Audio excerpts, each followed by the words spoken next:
여러분, 안녕하십니까? 오늘 제가 여러분께 들려드릴 이야기는 제목부터 상당히 자극적입니다. 하지만 이것은 단순한 선정적인 이야기가 아닙니다. 80세 노인과 20대 여인, 그리고 문틈으로 그들을 훔쳐보던 자식들. 상상만 해도 소름이 돋지 않으십니까? 이 이야기 속에는 노인의 허영심, 자식의 탐욕, 그리고 한 여인의 치밀한 사기극이 얽혀 있습니다. 나이가 들어서도 욕심을 부리는 것이 얼마나 위험한지, 자식들과의 관계가 틀어지면 어떤 비극이 오는지, 그리고 검증되지 않은 사람을 믿는 것이 얼마나 무서운 결과를 가져오는지, 이 모든 교훈이 이 한 편의 이야기에 담겨 있습니다. 자, 그럼 지금부터 조선시대 말기 한 거대한 저택에서 벌어진 추악하고도 비참한 이야기 속으로 함께 들어가 보시겠습니다. 때는 조선 말기, 경상도의 거대한 저택에 김대감이라는 자산가가 살고 있었습니다. 그는 평생을 장사와 토지 투자로 엄청난 부를 축적한 사람이었습니다. 논밭만 수백 마지기, 한양과 부산의 상점 여러 개, 그리고 현금만 해도 수천 냥이 넘었죠. 오늘날로 치면 수천억 대 재산가였습니다. 김대감에게는 3명의 아들이 있었습니다. 모두 장성해서 각자 가정을 꾸리고 살고 있었죠. 하지만 김대감은 아들들을 믿지 못했습니다. 정확히 말하면 아들들이 자신의 재산만 노린다고 확신하고 있었습니다. 아버님, 이제 연세도 있으시니 재산 관리를 저희에게 맡기시죠. 아버님, 건강이 좋지 않으신데 병원에라도 가셔야죠.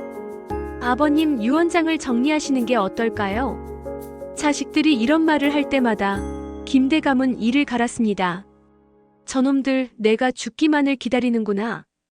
내 재산을 갈라먹으려고 벼르고 있어. 실제로 아들들은 아버지의 재산에 관심이 많았습니다. 당연한 일이었죠. 그렇게 큰 재산을 물려받을 수 있다면 누구라도 기대하게 마련입니다. 하지만 김대감의 눈에는 그것이 순수한 기대가 아니라 탐욕으로만 보였습니다. 여러분, 이 대목에서 잠시 생각해 보시기 바랍니다. 우리도 나이가 들면 자식들이 재산만 노린다고 의심하게 되지 않나요? 물론 정말로 그런 경우도 있습니다. 하지만 때로는 그것이 노인의 피해의식일 수도 있죠. 김대감의 문제는 자식들을 전혀 믿지 못한다는 것이었습니다. 그리고 그 불신이 엄청난 비극을 불러왔습니다. 80세가 되던 해봄, 장남이 또다시 재산 이야기를 꺼냈을 때 김대감은 폭발했습니다. 이놈들아, 너희는 내가 죽기만을 기다리는구나. 아버님, 그게 아니라. 닥쳐. 나는 결심했다. 너희 같은 놈들에게 내 재산을 물려줄 수는 없어. 그리고 김대감은 충격적인 선언을 했습니다. 나는 다시 아이를 낳을 것이다. 늦둥이를 봐서 내 대를 잇게 할 것이야. 순간 저택안이 얼어붙었습니다. 80세 노인이 아이를 낳겠다고. 아들들은 아버지가 정신이 나갔다고 생각했습니다. 아버님, 정신 차리십시오. 연세가 어떻게 되시는데? 하지만 김대감은 귀를 막았습니다. 내 결심은 확고하다. 이제 너희는 내 집에서 나가라. 그로부터 한 달 후, 김대감의 저택에 젊은 여인 하나가 들어왔습니다. 그녀의 이름은 미나. 나이는 겨우 23세. 얼굴은 꽃처럼 아름답고 몸매는 버드나무처럼 날씬했습니다. 마을 사람들은 입을 다물지 못했습니다. 저 젊은 여자가 80 넘은 영감의 집에 들어가다니. 돈 때문이겠지 뭐. 요즘 세상에 뭘 못하겠어. 저 영감도 참 노망났나 봐.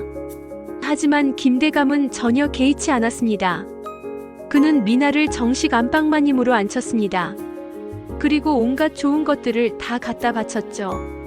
비단옷, 금은보와 진귀한 음식들. 미나는 감사하다는 듯 고개를 숙였지만 그녀의 눈빛은 묘하게 차갑고 계산적이었습니다. 김대감은 미나와의 생활에 푹 빠졌습니다. 이 여인과 함께라면 나는 다시 젊어질 수 있어. 반드시 아들을 낳을 거야. 그는 온갖 보약을 구해다 먹었습니다.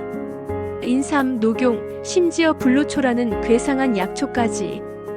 그리고 변호사를 불러 유언장을 새로 썼습니다. 내 모든 재산은 미나가 낳을 아이에게 상속한다. 기존의 세 아들은 완전히 배제되었습니다. 아들들은 분노했지만 어쩔 수 없었습니다. 법적으로 김대감은 자기 재산을 누구에게든 물려줄 권리가 있었으니까요. 아버지가 미쳤어. 완전히 미쳤다고. 둘째 아들이 이를 갈며 말했습니다. 저 여자가 아버지를 홀린 게 분명해. 우리가 손 쓸 방법이 없을까? 하지만 셋째 아들은 고개를 저었습니다. 아버지가 살아계신 이상 어쩔 수 없어. 법적으로 문제될 것도 없고. 그때 장남이 입을 열었습니다. 형님, 뭔가 계획이라도 있으십니까? 장남은 기묘한 미소를 지으며 대답했습니다. 아직은 때가 아니야. 조금만 기다려보자. 어느 깊은 밤, 김대감의 안방에서는 불빛이 새어나오고 있었습니다. 그리고 그 방문 틈으로 누군가가 안을 훔쳐보고 있었습니다. 바로 장남이었습니다. 그는 숨을 죽인 채 방 안의 상황을 지켜보고 있었습니다. 김대감과 미나가 함께 있는 모습. 노인은 젊은 여인에게 완전히 매혹되어 있었고 미나는 능숙하게 그를 대하고 있었습니다. 하지만 장남의 얼굴에는 분노가 아니었습니다. 오히려 만족스러운 미소가 걸려 있었습니다. 계획대로야. 모든 것이 계획대로 흘러가고 있어. 사실 이 모든 것은 장남이 꾸민 일이었습니다. 미나는 장남이 직접 찾아내고 설득하고 아버지에게 접근시킨 여인이었습니다. 6개월 전 장남은 한 기생집에서 미나를 만났습니다. 그녀는 똑똑하고 아름답고 무엇보다 돈에 대한 욕심이 강한 여자였습니다. 당신이 내 계획대로만 해준다면 엄청난 돈을 벌 수 있어. 장남은 미나에게 제안했습니다. 내 아버지는 80이 넘었지만 재산이 어마어마하오. 당신이 아버지에게 접근해서 아이를 가지면 그 아이를 이용해 재산을 빼낼 수 있어. 하지만 80세 노인에게서 아이를 가진다는 게 가능할까요? 미나가 의심스러운 눈으로 물었습니다. 장남은 냉소를 지었습니다. 그게 중요한가? 아이만 생기면 돼. 아버지는 기력이 다했으니 아이가 생기면 당연히 자기 것이라고 믿을 거예요. 그럼 모든 재산이 그 아이 명의가 되고 우리가 적절히 나눠 가지면 되는 거 아니겠소? 미나는 고개를 끄덕였습니다. 흥미로운 제안이네요. 하지만 제 몫은 얼마죠? 절반을 드리겠소. 이렇게 해서 계획이 시작되었습니다.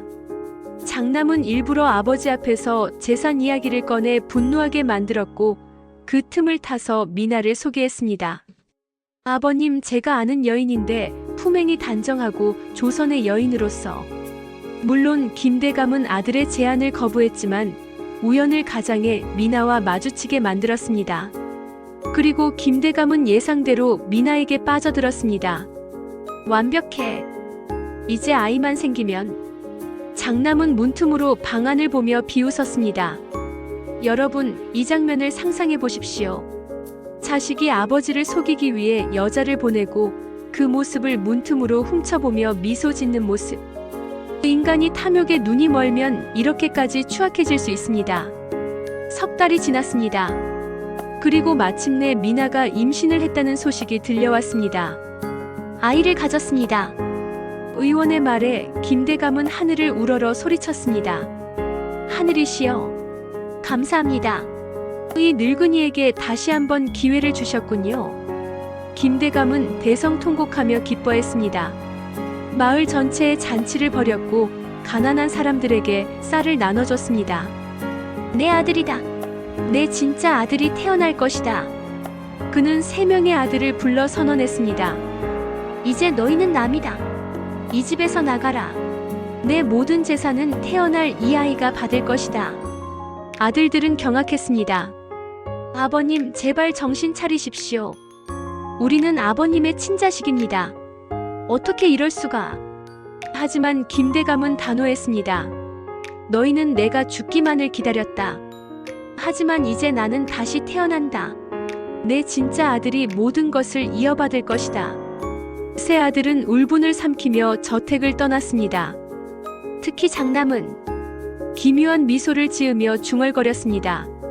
좋아, 아주 좋아. 이제 모든 재산이 그 아이 명의가 되는 거야. 그럼 그의 계획은 순조롭게 진행되고 있었습니다. 아이가 태어나면 법적으로 모든 재산이 그 아이에게 넘어갑니다. 그리고 아이의 어머니인 미나가 후견인이 되겠죠. 미나와 짜고 재산을 빼돌리면 아무도 모르게 거액을 손에 넣을 수 있습니다. 완벽한 계획이야. 하지만 세상 일이 그렇게 계획대로만 되던가요?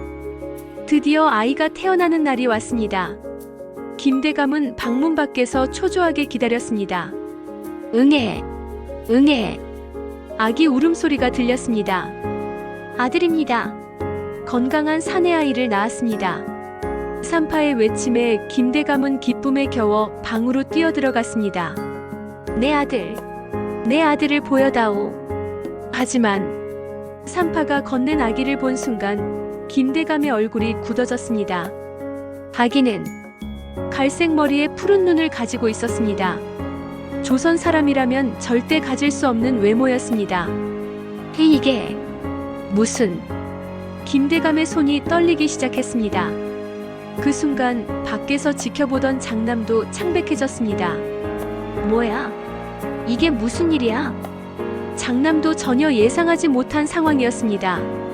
미나는 침대에 누운 채 차갑게 웃었습니다. 대감님, 놀라셨습니까? 네, 내가 무슨 짓을 한 거냐? 저는 아무 짓도 하지 않았습니다. 다만 제가 사랑하는 사람의 아이를 낳았을 뿐이죠. 미나는 천천히 일어나 말했습니다.